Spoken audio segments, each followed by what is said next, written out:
வணக்கம். நான் உங்கள் வழக்கறிஞர் நாராயணன். தமிழ்நாட்டில் புதுசாக அரசு பதவியேற்றிருக்காங்க. பல சீர்திருத்தங்களை கொண்டு வருவதற்காக முயற்சி பண்ணி கொண்டு இருக்கின்றார் திரு விஜய். அதில் ஒரு கட்டமாக அவர் ரொம்ப கண்காணிக்க வேண்டிய ஒரு துறை எஜுகேஷ்னல், அதாவது கல்வித்துறை.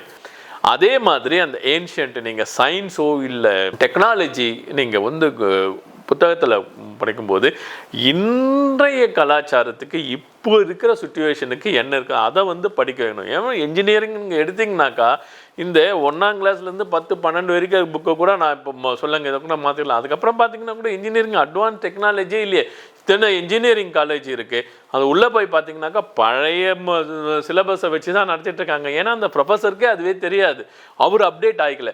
ஒரு ஐடியில் ஒரு மெக்கானிக்கல் இன்ஜினியரிங் படிச்சுட்டு ஐடி கம்பெனியில் போகிறவன் ஐடியை அப்டேட் பண்ணிக்கிறான், ஏஐ படிக்கிறான். அவன் வேலை வாய்ப்புக்காக அவனை அப்டேட் பண்ணிக்கிட்டே இருக்கான். ஆனால் ஒரு ப்ரொஃபஸர் அவர் அப்கிரேட் பண்ணிக்கிறது இல்லை. அந்த பழைய சிலபஸ் அதே சிலபஸ் தான். அவர் ஜாயின் பண்ணும்போது எந்த சிலபஸ் இருந்ததோ அது ரிட்டையர் ஆகிற வரைக்கும் அதே சிலபஸ் தான். அவருக்கு அது அப்படியே ஃபுல்லாக நடத்தி மகப்பாக இருக்கும். அது அப்படியே அவர் சொல்லுவார். அதை ஸ்டூடெண்ட்ஸ் படிச்சுட்டு போவான். ஆனால் ஆக்சுவலாக அவன் போய் ஜாபில் சேரும்போது அதுக்கு எதுக்கு சம்மந்தமே இருக்காது. ஃபார் எக்ஸாம்பிள் சிவில்னே எடுத்துக்குவோம். இப்போ இருக்கிறது எல்லாமே ஹைரைஸ் பில்டிங், இப்போ இருக்கிறது எல்லாமே ஷீஷோரில் இருக்கிற பில்டிங். ஷீஷோரில் இருக்கின்ற எந்த மாதிரி ஒரு ஆன்டி கரோசிவ் மெட்டீரியல் யூஸ் பண்ணோன்னு சொல்லி அங்கே வீடு கட்டினா தான் அங்கே இருக்க இடம் தாங்கும். சென்னை எடுத்துக்குமே எல்லாமே ஓஎம்ஆர் தான் வீடு கட்டுறாங்க. அங்கே சாதாரண நீங்கள் ஒரு சென்னைக்குள்ளே இந்த பக்கம் திருவள்ளூரோ காஞ்சிபுரத்துலையோ கட்டுகின்ற ஒரு பில்டிங்கை நீங்கள் ஓஎம்ஆரில் போய் ஷீஷோர், அதாவது கடல் ஓரகத்தில் இருக்கின்ற இடத்தில் கட்ட முடியுமா?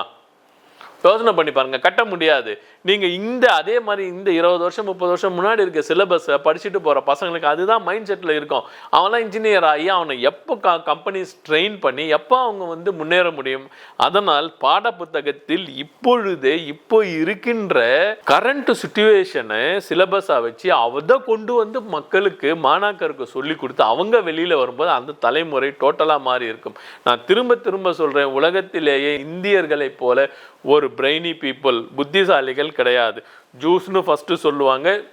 இந்த யூதர்களுக்கு அப்புறம் அந்த காலத்தில் அந்த சைடில் இருக்கிறவங்க யூதர்களாக இருப்பாங்க. ஆனால் இந்த சவுத் ஹிஸ்ட்ரியில் எடுத்திங்கனாக்கா இந்தியா தான் பிரெய்னி பீப்புள். அதுலேயும் தமிழர்கள் மிக மிக மிக அதிகமான ஐக்கியூ உள்ள பீப்புள் என்பது நிரூபணமானது. ஏன்னா இங்கே தானே வேலைக்காரன் உங்களுக்கு வேலை வாய்ப்பு கொடுக்குறான். இங்கேருந்து தானே எடுத்துகிட்டு போகிறான்.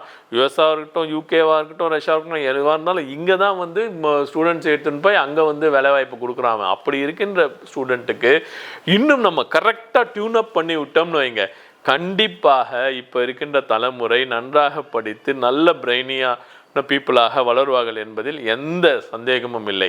ஆனால் இப்பொழுது இருக்கின்ற பாடநூல்கள் இந்த வந்திருக்கின்ற புதிய ஆட்சியிலாவது மாற்றப்பட்டு புதிய சிலபஸ் கொடுத்து மக்களின் மாணாக்கர்களை நன்றாக மாற்றுவார்கள் என்று கூறி இந்த காணொளி முடிக்கின்றேன். நன்றி, வணக்கம்.